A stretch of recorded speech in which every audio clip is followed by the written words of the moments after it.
Hey,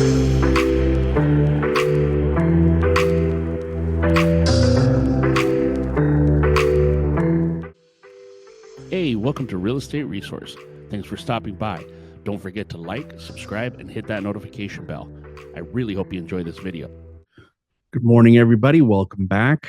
So last week, we finished where we were talking about initial deposit and the importance when trying to show strength of offer of having as strong a deposit as possible. We went through that.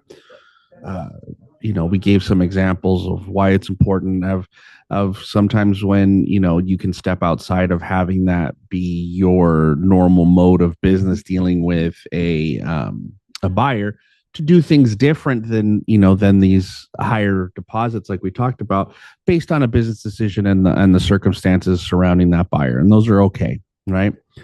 So the next thing we're going to talk about is increased deposit. So in an increased deposit, there would be certain reasons you may want to use this or may need to use it. What the increased deposit is that I'm going to put additional funds into the transaction that are separate from my initial deposit, but are treated the same as that initial deposit, right? Most of the time that we use these increased deposits are generally from buyers that are borrowing from their 401k. One of the reasons that we ultimately end up having to use increased deposits for people borrowing from their 401k is because the only way you can borrow from the 401k is to have an accepted offer. So in this case, right, we have a $750,000 sales price. They want 3% down. We've already offered the 12.5. So the difference of that 3% is, let me get a calculator so I make sure I do this right. 750 times 3% is 22. So they need an additional $10,000 to have a 3% deposit. Well, we only have 12.5 available right now, but we're borrowing the funds that we have for our down payment and everything else from our 401k. So we can increase the deposit.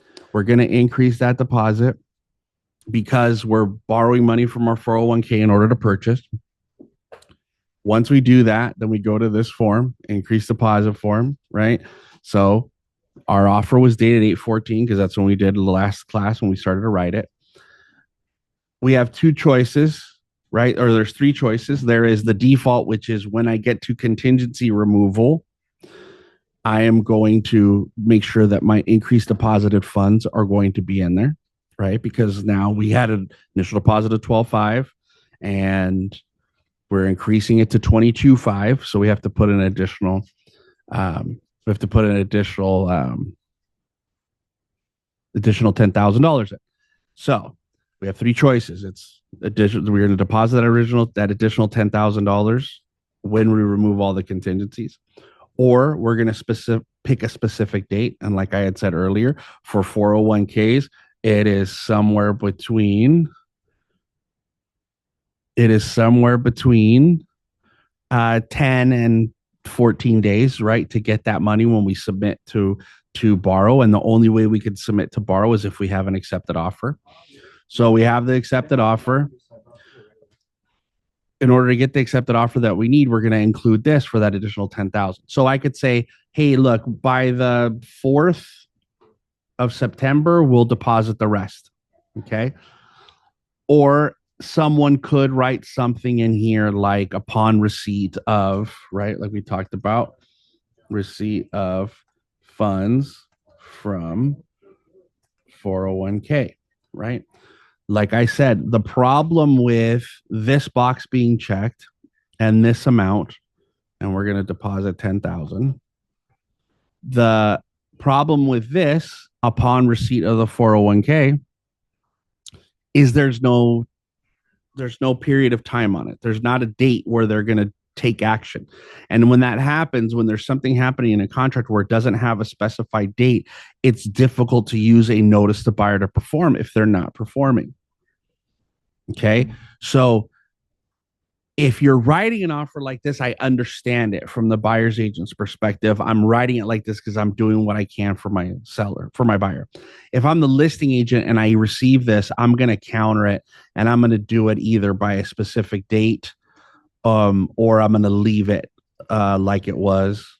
And now, there we go. I'm going to leave it like it was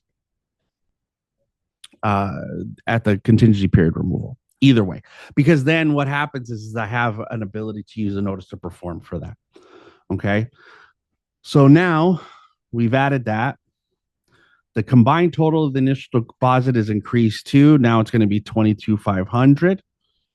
Okay.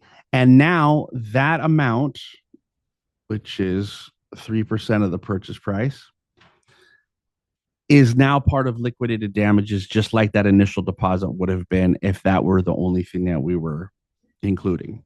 So now I'm going to have my buyer sign. And now what's happening is I have a total of $12,500 that's going in at acceptance, right, with that 3 business days. And then I have an additional $10,000 based on an increased deposit addendum that will be going in on the 4th of September. Now, if I don't do it on the 4th of September after I get this offer accepted, then the seller would have the right to send me a notice to perform. Okay. Because I made increased deposits super confusing by not showing it to you and just talking at you for 5 minutes. Does anybody have any questions about the increased deposit? You can put that in the chat or raise your hand. Okay. So again, with the increased deposit, you're not going to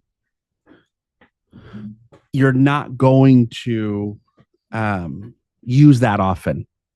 The majority of people are not going to use that. Okay, so I got some questions here. At the top, if the box is checked, what will be in the blank, and what is the date that's on top of the 1254? Okay, that's last week's class. That's expiration of offer, and you can go back to that video.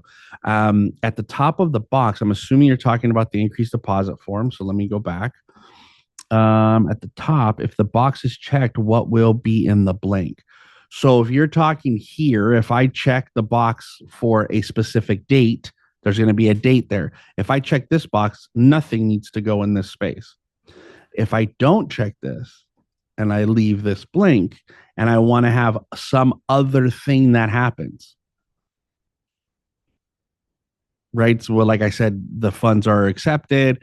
Maybe it has something to do with the seller. Maybe the seller is the one that's, is contingent, and I don't want to put my funds in until they remove their contingency. We could do that too. You're talking about this box, and that is if it is subject to another form other than the purchase agreement. That's what that's for. So this is nothing unless you're doing this. So for example, in this case, I'm writing the offer. So this is subject to the purchase agreement that was dated 8/14.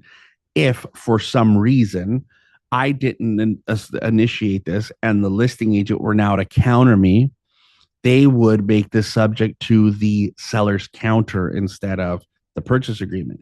If later after acceptance we were negotiating this, then maybe you would check the box and this would be an amendment.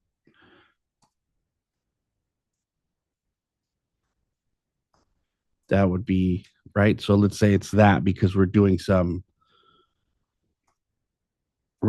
negotiating after acceptance. So it could be that, right? But for the most part, generally, we're going to use this with the purchase agreement. So there we go. I think I got everybody's questions answered. Let's go back to the purchase agreement now. And now we're going to talk about financing. So again, when we are looking at strength of offer, right? When we're looking at strength of offer, what we want to do is be as clear as possible. So let's say for this transaction, this is a conventional loan, which is the default when we look at the loan types. Okay, so if it's conventional, I don't have to check any boxes. So for this one, let's say we're putting down 20%, right? So 20% times 750, that was our price, I think. $150,000. So my loan amount is 600,000, not 500, 600. My loan amount is 600,000. Okay. Because I'm putting 20% down. So I'm putting $600,000 down. Now, I don't know exactly what the rates are today. It doesn't matter. This is just an exercise. So let's just say that this buyer that I'm writing this offer for got approved for a loan that is at 6.25%. Okay. Now, I'm not going to put 6.25 here because the rates are, sometimes volatile and they move around a lot. And what I want this, because it says not to exceed, this number is a binding part of the agreement. So let's say, for example, that we write the offer with the 6.25% loan amount that interest rate that he was getting on his loan. We get the offer accepted. We go all the way through the escrow. Everything is going well. We remove all of our contingencies. And then when the buyer gets their loan docs, they find out that their rate has jumped just a tiny bit to 6.275. Now, realistically, not going to change anything. Buyer's probably going to accept it. They're going to sign it. Everything's going to be fine. They're going to move on. But let's say that something happened and the buyer couldn't get out of the escrow because they had removed all their contingencies already, and there was a fear they were going to lose their deposit because of it. If the interest rate that they get on their final approval exceeds the number that's here, they can still cancel and not lose their deposit because it said our rate is not to exceed this number. So what you want to do as a buyer's agent is you want to make sure that you're going to bump this by a quarter or a half a point just to allow for any fluctuations in the market that may cause the rate to jump. And the conversation that you're going to have with your buyer is going to be, hey, look, I'm doing this because you really want it. And if the listing agent sees this, now, I'm going to clarify that the majority of listing agents don't understand it either. And that's why I'm teaching it to you guys, because we're going to look at it from a seller's point of view after this. If a listing agent gets this and they see that the interest rate looks too low, they're going to have some fear that towards the end, you, Mr. or Mrs. Buyer, are going to have the ability to walk away and there'll be no consequences for you. But we want to show your commitment to purchasing this. So you're willing to purchase this, even if your interest rate may go up by a quarter or half a point, right? So those are the things that we want to have that conversation with them. So let's just say we're going to bump it up by a quarter. Doesn't have to be crazy. So now that's my maximum interest rate. As a listing agent, you have to make sure that you're looking at this. And if it's blank, you also want something, because now as a buyer's agent, as a buyer, I've never committed to any rate as my maximum. So any rate could be an issue. We could be looking at a loophole where a buyer just decides, I don't want to lose my deposit. I don't want this property anymore. Or I can't buy this property anymore. I need to cancel. Don't want to jeopardize my deposit. And I have to go fight over it because in this case now, the deposit is $22,500. So I get an attorney, I talk to the attorney, and I find this little loophole that I left this blank. And that's the thing that we try to attack to make sure that I don't lose my deposit. So as listing agent, you don't want it blank. You don't want the interest rate to be too low. Okay. And you also don't want to do things like counterback BPR, best prevailing rate. Okay. Best prevailing rate is not going to help you. It might as well be blank or a number that's too low, because then the argument becomes best prevailing rate at what time? Best prevailing rate when they got their initial approval, or best prevailing rate when they get their final approval. And to be honest, it doesn't call for a BPR in here. And I wish that they would change it so that you couldn't even put stuff in there. Oh, I think they may have. You can't even type it anymore.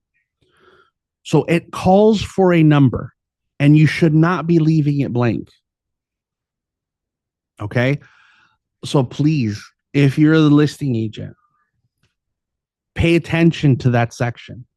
Pay attention to that, because those are the types of things that are could cause you issues.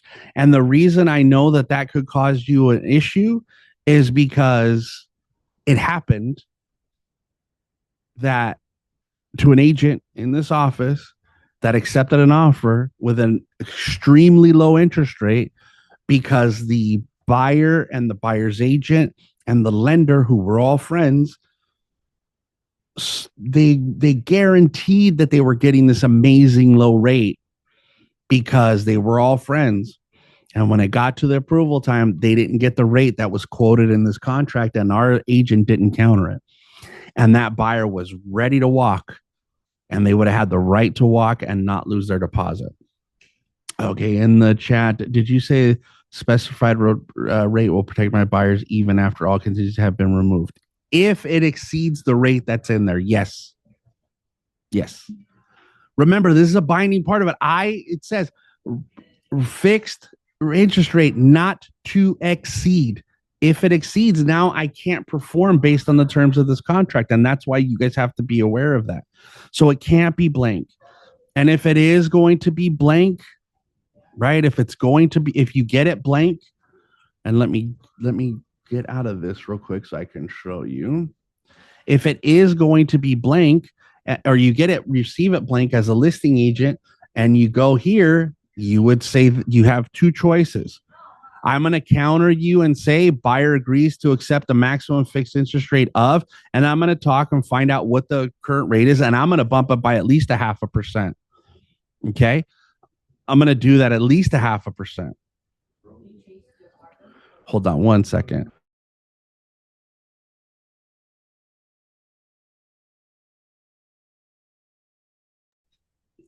So I can send that counter first. Buyer agrees to accept a maximum fixed interest rate of blank. Okay. And I'm going to do whatever it is. So I'm going to go look at it. I'm going to talk to my lender. I'm going to say, this is their qualifications. Here's their FICOs. Here's everything. Give me an idea of what the interest rate would be. And then I'm going to bump it up by at least that 0.5 point. I'm going to make sure they're locked in. Or you can just, if you don't want to go that route, then you can send back the counter. It says buyer disclose maximum interest rate, interest and loan fees being paid with the signed counteroffer. You could do that. Okay. Let's see what we have. Thank you. Okay, so even if the rate ends up being higher, but the buyer removes the loan contingency, does that cover this? Or is there a separate contingency they need to actively remove to approve? No, there is no contingency for that. That's not a contingency. It's just a term of the contract, which their contingency being removed has nothing to do with this interest rate part here. It just means that they can't perform based on the terms of the contract, and that's why they have the ability to cancel and not lose their deposit. I have sent that counter list to people who have requested it when we're on the contract class handling counters. I will do that here as long as I receive an email from you guys asking for it. Okay. That's that. Okay. So interest rate. So in this case, let's just say we're going to go 6.75. We're going to be safe. Okay. Now, if this were an FHA loan, I have to check this box. And when I check the box for FHA, it's going to add these forms, the amendatory clause. The amendatory clause has to be in there. You have to put the sales price on the amendatory clause. And if we later in the transaction negotiate the price, the amendatory clause needs to be amended also, which means you would have amendatory clause number 2 or 3 or 22. But most of the time, We're going to do it. It's always going to be with the sales price, and you're going to do it. Okay. If this were number 2, because we were amending the sales price, we would check off this box and then change to the new sales price, 740. Okay. That's if this were number 2. This is due to a modification of the price stated in the previous amendatory clause. This FHA VA mandatory clause reflects the current purchase price and supersedes any previous amendatory clauses. Now, please make sure that you guys are doing the FHA VA amendatory clause with your offer, because it's required. And if you don't, escrow is going to do one, and you just want to make sure that everything is correct. Okay. So what this basically states is, and we're not going to like read line by line, but what this is saying is, if you have a buyer with an FHA or a VA loan and the property does not appraise for the sales price, that buyer cannot lose their deposit because of a cancellation based on the appraised value, even if they've removed their appraisal contingency. Okay. So you have to understand that, again, when we start looking at transactions where listing agents are requesting buyers remove their appraisal contingency from the beginning, or buyers agents are taking these strategies where they say, we're going to write an offer with no appraisal contingency.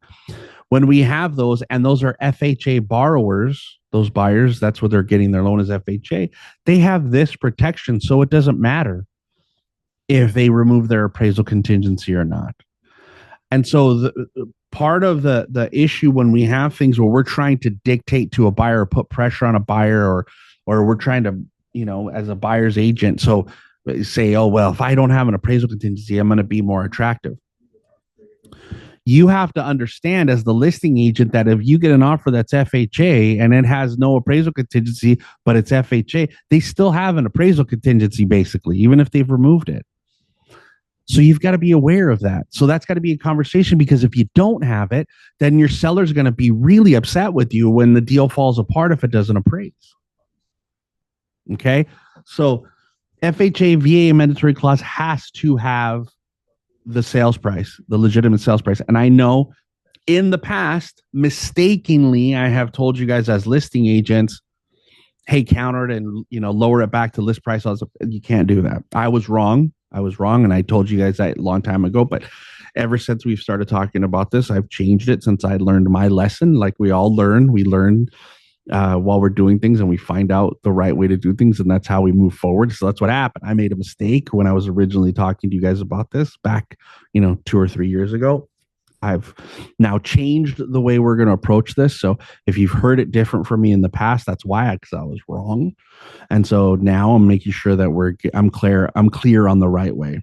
A lot of times lender requests that we change the value in that VAC to the purchase price if different. Yeah, it has to be the purchase price. It has to be.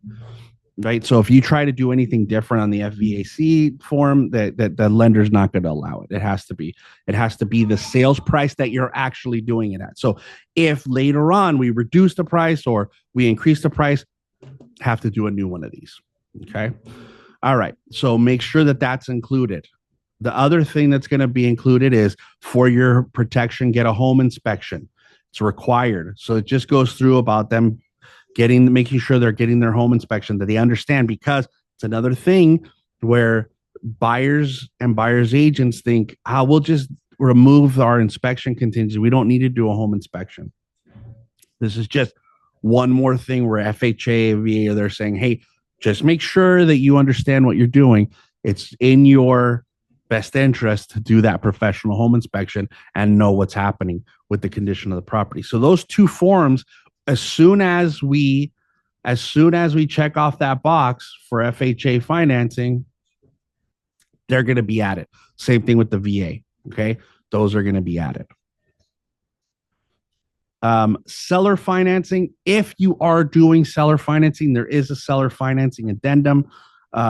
We can look at that. I don't think a lot of us are going to be doing seller financing, but it basically breaks down the principal, the interest, when the payments are going to be made.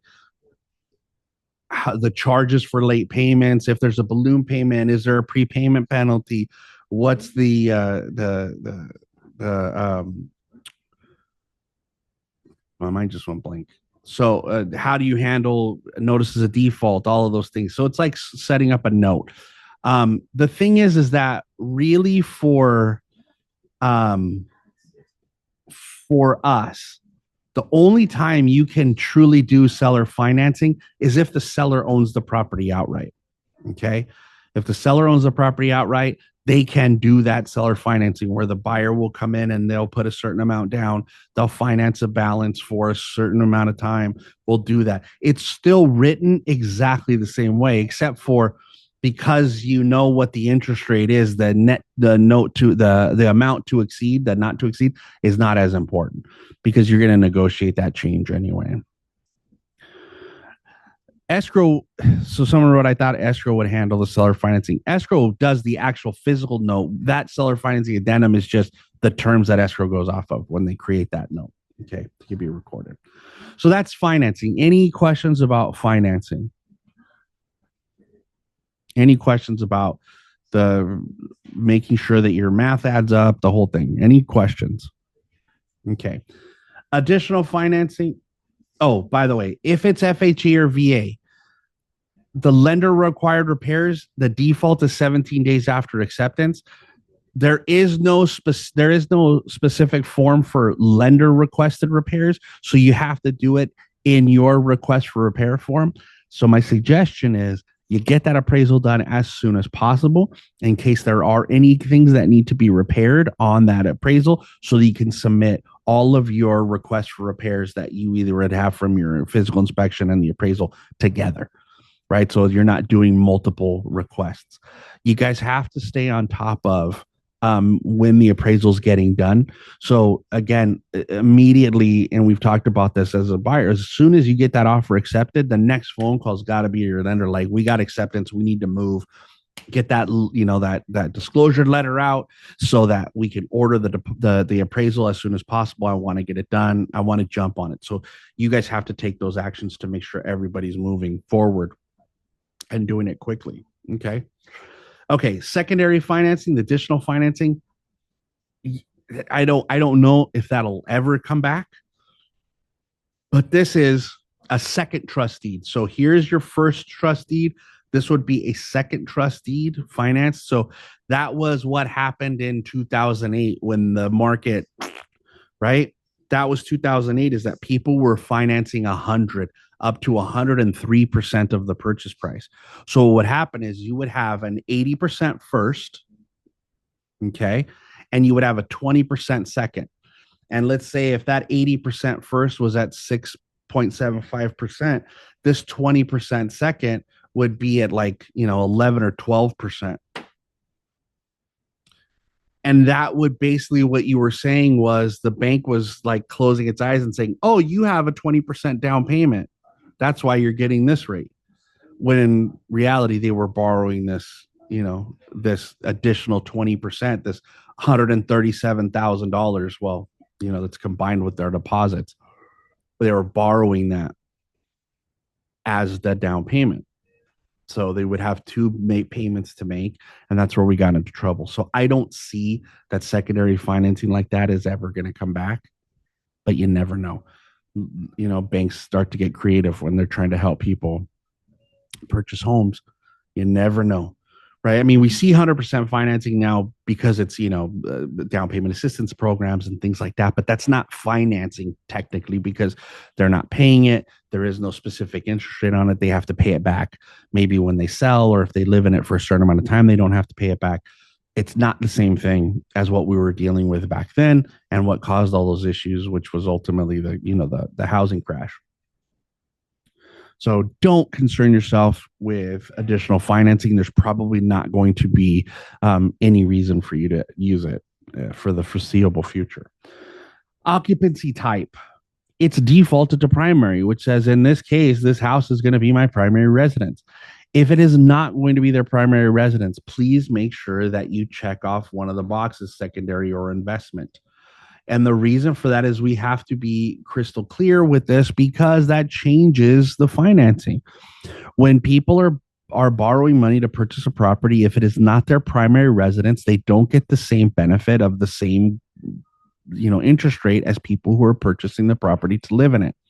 Their down payments are generally different, so they don't have the ability to do that. And we don't want to, I don't want to say lie, we don't want to evade the truth and leave it defaulted as primary if we know they're not going to live in it, because now what's happening is that they're not being honest with the lender to get the correct interest rates, and that's not something that you want to be part of.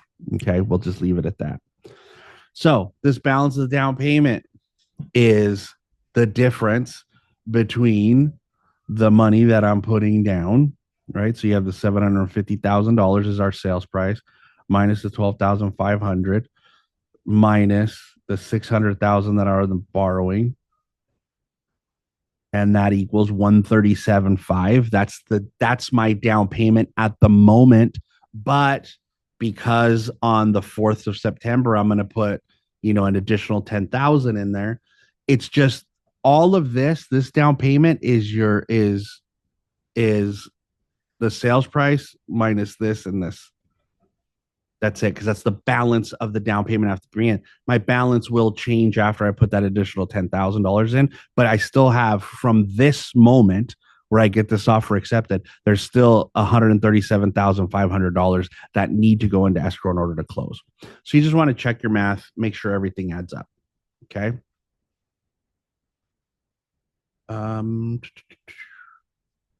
Okay. Any questions on that first page? Just make sure that this all adds up. This number matches your offer number. Any questions on that first page before we move on to the next? Okay, perfect. Okay, so now we're looking at paragraph 3. We're still in paragraph 3. So this is paragraph 3G. G1 is credits to buyers. This is a credit to buyer, not for compensation. Okay, so this is a closing cost credit. So if I need closing costs, I don't know why it's not letting me put anything in there. Oh, because I didn't check the box. Now, look what I did. So I checked the box. If I'm a buyer's agent and I need closing cost credit, and one of the benefits of how this market has now developed into a more balanced market where negotiation is possible and being able to negotiate is important, you have sellers who are more willing to pay closing cost credits. Okay. So if I need a closing cost credit that's going to be paid by the seller, please, as buyer's agents, go the extra mile and find out the exact amount that your lender needs or your buyer needs according to your lender to be able to close the escrow. I know that we could say things like, well, this is FHA, so they allow 6% total or 4% total or whatever the amount is. The problem is we're talking about writing an offer and we're talking about strength of offer at all times. If I write the offer and I just use that blanket maximum credit, even if I don't need it, right? Because ultimately we won't use it. I still, as listing agent, when I receive your offer and I'm doing net sheets based on the offers that I've received, so I can show a seller when I present them, hey, here's what you're going to net with each one of these. There's a chance that your net is going to be way off because I have to calculate the 4 or 6 or whatever the maximum percentages that you put in there. So don't just ask for the maximum. Okay. Put the exact number. If your lender says, look, your buyer is $8,000 short on closing costs, then ask for it. 8,000. Don't ask for more. Just ask for the 8, because it's going to, at least if you use the right number, at least when they're calculating how much their seller's going to net, they know that they're not looking at a number that's bigger than what it actually is going to be. And it's not a detriment to you. Okay. When you're asking for it. So ask for the right amount on your closing cost credit. Okay. If you want to, like, if you're doing this, like, let's say you're asking for the credit that's pretty big because it's a rate buy down, then just make sure that you're putting, for buyer's rate, was it 2-1 buy down or rate buy down, whatever. So you could put in that it's for that, because it says for closing costs. It is for closing costs, but we're going to make sure we're doing it. They know it's for the buy down. So just put it in. Okay. Now, this is where we're talking about compensation. Okay. So, to remind you guys again, the amount of compensation that you ask for in your purchase agreement cannot exceed the amount of compensation that you've agreed to with your buyer on the buyer representation and broker compensation form. Cannot exceed that. Okay. So even if, right, let's say I write this offer and I write the offer because I had a BRBC with my buyer that said 2%. And I submit this offer with the 2%. And the the listing agent calls me and says, hey, you could have asked for 3. Do you want to fix it? Technically, you can't increase the BRBC once you've written an offer. Because they haven't accepted your offer, maybe you could do it. But you'd have to go back to your buyer, modify your BRBC. So there's a modification of terms for your buyer representation agreement, and have them increase their commitment of commission to you so that you could ask for the higher commission from the seller. Once your offer is accepted, you cannot increase the commission that the buyer is agreed to pay you on the BRBC. You cannot. So I have a BRBC, and I have to have a BRBC that's dated prior to me showing them property, at the very least prior to me writing this offer. And once I write the offer, I cannot increase the BRBC amount. I can modify it down, right? So if let's say that my BRBC was 3%, so I write the offer asking for 3%, and I receive a counteroffer from the listing agent that says, no, we're only going to pay 2. Okay. If I leave it as it is, my buyer is on the hook for that 1% difference. But I could modify it down and say they're only going to pay 2%. And I could make that modification solely to this property. So let's say that this one falls out. I'm not stuck with the 2% going forward. Okay. But you can't modify it up. Can't modify it up. You can only modify it down. And that's why it's super important. Like what I really want is for you guys to understand the BRBC, because and I say this over and over again, I know I sound like a broken record. I don't ever want you guys to be the ones that don't get paid because of it, or later on get sued because you got paid and there was something wrong with the BRBC or how this was negotiated. So just know, when we're talking about buyer representation moving forward, please make sure that you have some kind of a representation agreement signed prior to showing any property. And that could be a BRBC or a PSRA, right? So the buyer representation and broker compensation, or the property showing and representation agreement. Either of those two are fine. Just make sure it is signed and dated prior to you starting to show property. That's one. Number 2, when you write offers, if you are communicating with the listing agent prior to writing the offer, and the listing agent says, hey, listen, we're willing to pay my seller's willing to pay 3% compensation. Then you could go back to your buyer and say, hey, for this property, can we modify the compensation up prior to submitting the offer?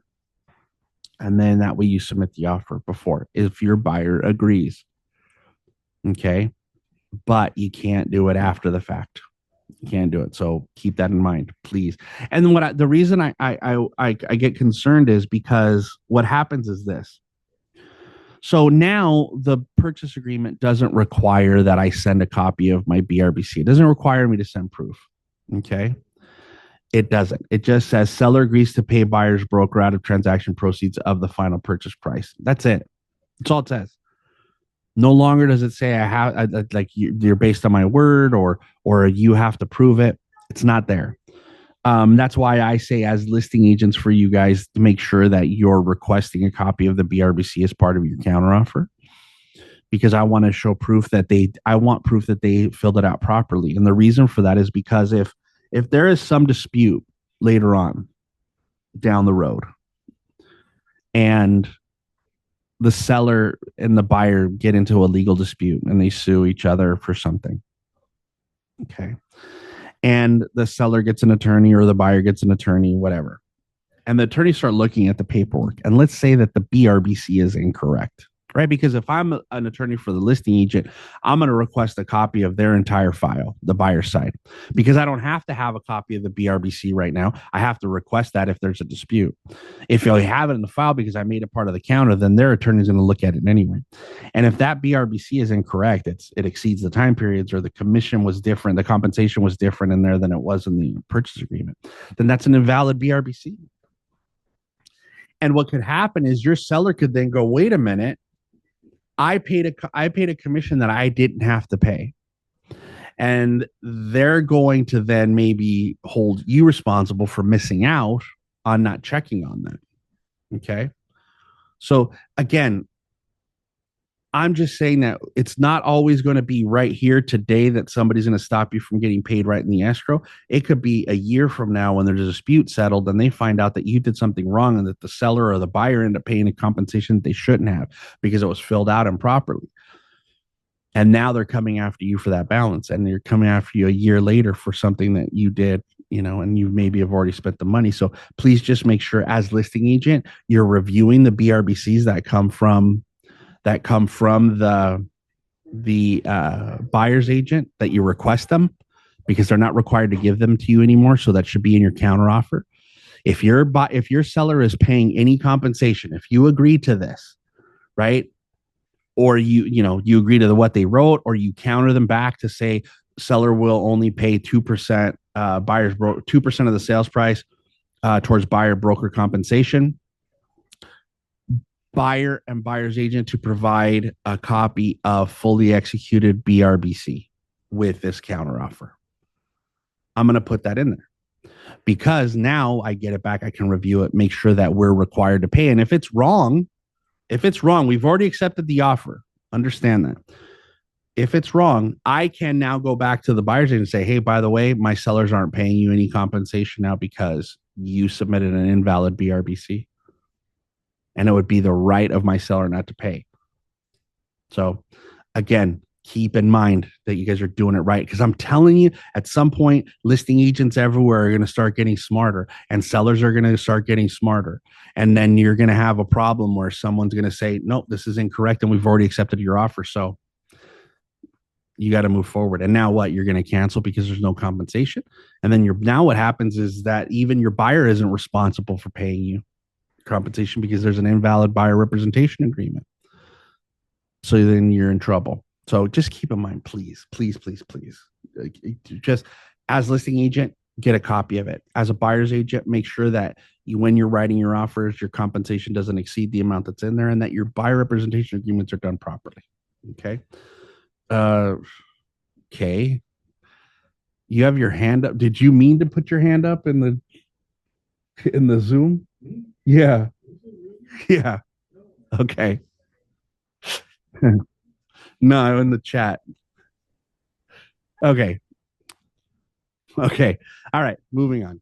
Okay. Verification of all cash, verification, down payment, and closing costs. By default, the contract is with this offer. When I submit it, I should have all of that. Please make sure you guys have all this stuff. So if you're writing an offer that's all cash, have the proof that there is all cash there. If you're not, make sure you have the money that shows proof of your down payment and all your closing costs. If you're not asking for it, send it with your offer. I would assume that 99.9% of you watching this are doing that. But again, we just have to make sure that that's the case. Okay.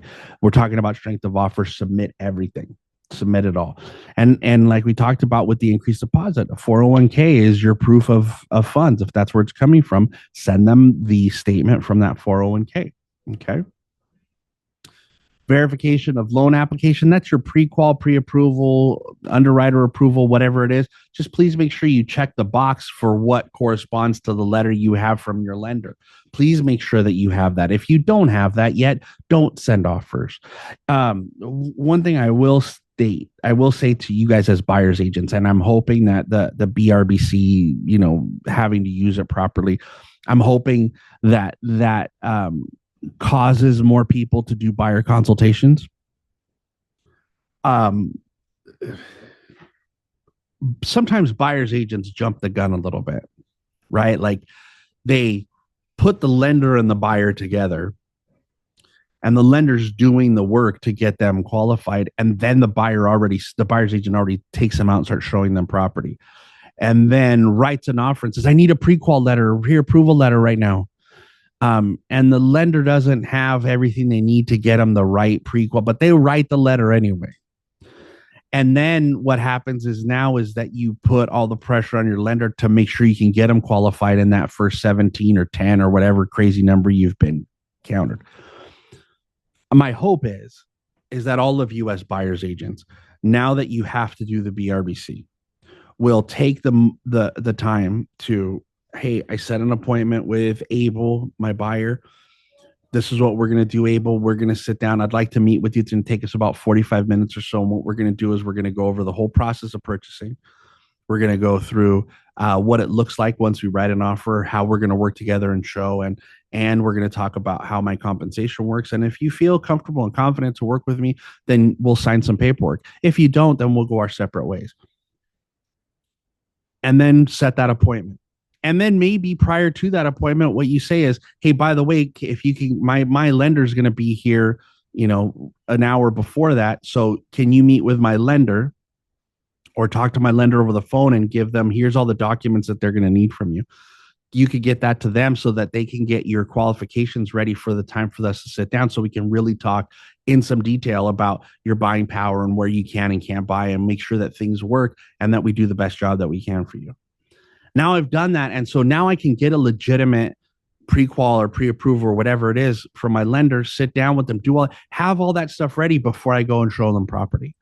That should be what we're doing as buyer's agents today, is that they either meet with or speak with the lender, and the lender starts that qualification process and gives me kind of a basic number of what they can qualify for, so that when I sit down with them and talk to them about 45 minutes for an hour, and I explain to them what the process of buying a home looks like and what they can buy and what they can't and where they can and where they can't, and we have that conversation before, a week or so before we go show property, then they're ready. When we go show property, I have the right pre-approval letter. They know what the system works. I know what they can and can't afford, and we're only showing properties that work. That's got to be the way we do things, because if you don't have a legitimate one of these, either pre-qual, pre-approval, or fully underwritten, where the lender's actually taking a look at it, you're putting your buyer in a bad position, because now you're trying to rush through the qualification process while you're already in an escrow.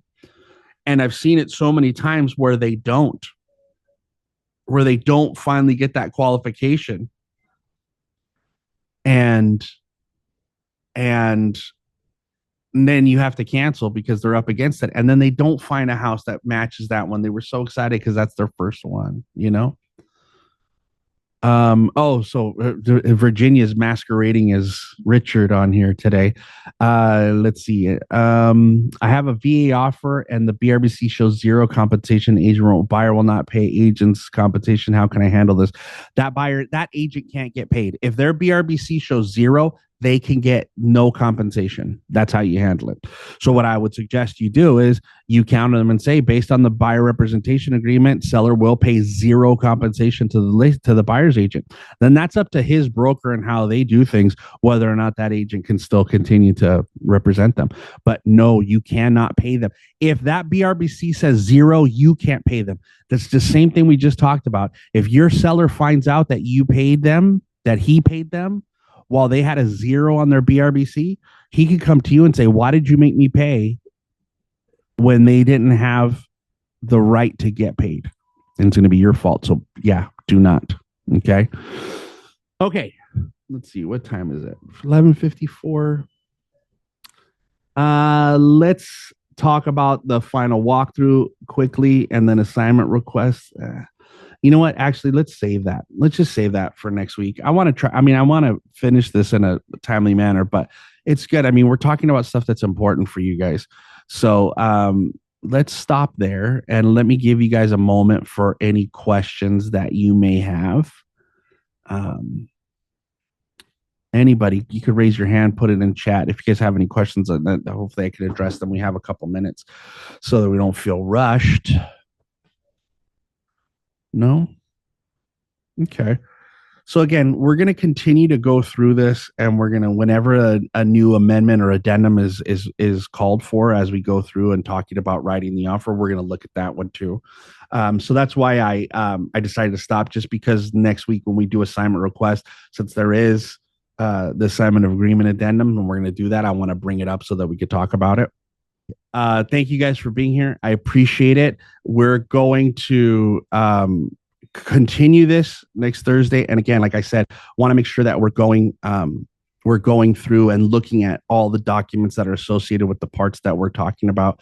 If you guys need anything, email me. You know where to get me. If you missed any of this, it's going to be on YouTube later today, so you can go back and look at it. Share it.